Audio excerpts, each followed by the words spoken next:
চৌধুরী। আমরা যে নাম ডেকেছি, যদি কেউ বাকি থাকেন এসে যোগাযোগ করবেন। আমরা এর মধ্যেই আমাদের এখানে কবি সম্মেলন শেষ করব।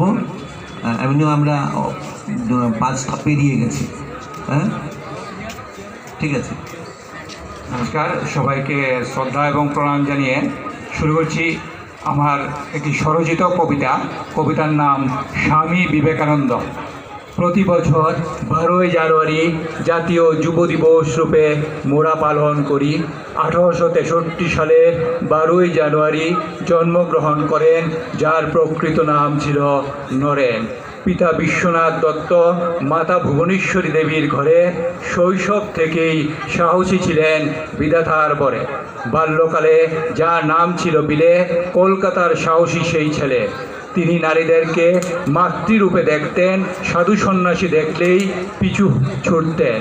রামকৃষ্ণ পরমহংসদেবের শিষ্যত্ব গ্রহণ করেন, স্বামী বিবেকানন্দ নামে পরিচিত হলেন নরেন।